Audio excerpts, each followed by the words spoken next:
돈 빌려 집 못 사요. 결국은 집값 하락. 무슨 말일까요?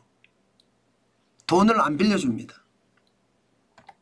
주택담보대출 잔액 증감폭을 한번 보세요. 2024년 8월에 역대 최대폭으로 증가했거든요. 8조 9,115억 원. 9월에는요. 5조 9,148억 원이 늘어났습니다. 10월에는 1조 923억 원이 늘어났어요. 거의 안 늘어났다는 이야기죠. 돈을 안 빌려준다는 이야기예요. 8조 9천억씩 빌리다가 1조 900억 정도로 줄어들었으니까 돈 빌리려고 하면 돈 빌리는 자체가 진짜 어렵다는 이야기입니다. 안 그래도 뭐 스트레스 DSR 때문에 어렵죠. 이게 스트레스 DSR을 도입하고 나서 아무래도 돈 빌리는 이자가 높아졌으니까 부담스럽죠. 그런데 그마저도 지금 안 빌려줍니다. 5대 시중은행만 이렇게 안 빌려줄까요? 아니에요. 지금 이금융권까지도 풍선 효과를 잡겠다면서 당국에서 계속 관치금융을 하고 있습니다. 참 답답하죠. 시장경제 하라고 했더니 시장경제는 제대로 못하고 관치만 늘어난다. 그런 생각이 들 정도입니다. 돈 빌리고 싶어도 못 빌린다니까요. 저만 하더라도 돈 못 빌립니다. 집이 있습니다. 집 담보로 대출을 할 수 있는데 초기에 담보대출을 받았다는 이유, 집값이 높다는 이유로 돈 안 빌려줍니다. 그러니 참 환장할 노릇이죠. 실질적으로 보면 돈을 어느 정도로 못 빌리느냐. 여러분 5대 시중은행의 가계대출만 보더라도요.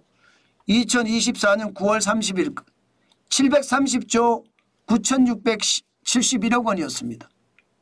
10월 31일에는 732조 812억 원, 0.15% 늘어났습니다. 지난 3개월 동안 2.12% 16조 3,429억 원이 늘어난 것에 비하면 지금 늘어난 게 굉장히 줄었죠. 대출이 그만큼 안 된다는 뜻이에요. 너무 많이 빌려줘서 그런가요? 2023년에 692조 4천억 원으로 지금 가계대출을 5대 시중은행이 했었거든요. 그런데 10월 기준으로 당연히 역대 최고입니다. 732조 1천억 원이니까. 전년 연말 대비하면 5.7% 늘어났습니다. 39조 7천억 원 굉장히 많이 늘어났습니다. 이 돈이 결국은요. 주식시장 뭐 들어갔겠죠. 또 주택시장 들어갔을 겁니다. 그중에 주택시장에 많이 들어갔을 거예요. 그러니까 집값이 계속 올라간 것 아니겠습니까? 그런데 이제는요. 가계대출을 조이고 주택담보대출을 조이니까 시장에서는 어떤 일이 일어나느냐. 여러분 알다시피 매물만 쌓여갑니다. 10월 31일 현재 8만 7,319건의 서울에 매물이 쌓였어요. 매물이 과잉이다 이렇게 이야기할 정도입니다. 8만 5천이 넘어서면 과잉이라고 이야기하거든요.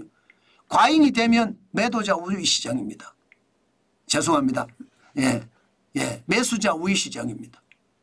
너무 많이 나와 있어요. 팔려는 사람은 많고 살려는 사람은 적고. 그러면 기본적으로 매수자 우위 시장이 되거든요. 매수자 우위 시장이 되면 좀 깎아주세요 하면 깎아줘야 돼요. 그럼 집값 내려가거든요. 실제로 그거라도 거래가 되면 다행인데 거래도 안 돼요. 7월에 9,039건이 거래가 됐지만 9월에는요. 2,949건이에요. 3분의 1 토막이 났습니다. 3분의 1 토막보다 더 났습니다. 그러니 집값은 뭐 올라가는 게 주춤주춤할 수밖에 없고요. 실제로 주춤주춤하잖아요.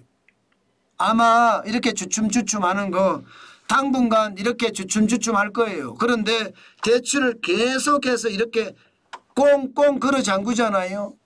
그러면 반전도 일어날 겁니다. 이게 마이너스로도 내려갈 수 있다는 뜻입니다.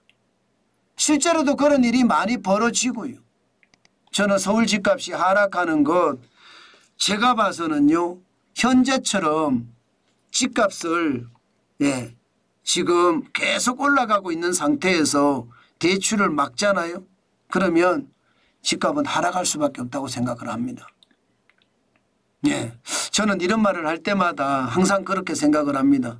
저는 집값을 떨어지기를 바라는 사람이 아니에요. 미리 말씀을 드리지만 어떤 분들은 집값을 하락하기를 바라는 사람으로 보시더라고요. 그게 아니라 있는 그대로의 사실을 있는 그대로 설명해 드리는 겁니다. 지금처럼 대출을 꽁꽁 묶잖아요. 지금 꽁꽁 묶었잖아요. 한 달에 늘어나는 게 1조 1141억 원. 전체적으로 주택담보대출은 8조 9천억 원이 대출이 되다가 지금은 1조 900억 원. 그러니까 집값은 뭐 안정적인 저는 보합세 아마 가지 않을까 그렇게 생각을 합니다. 물론 폭등하거나 폭락하거나 그럴 일은 없을 겁니다. 그럴 일은 없을 거고요. 올라갔다 내려갔다 올라갔다 내려갔다 박스권 장세가 이루어지지 않을까 저는 그런 예측은 해봅니다. 게다가 정부가 인허가 물량이 늘어나고 또 시장에 그만큼 말입니다. 많이 풀면 또 달라질 수도 있습니다.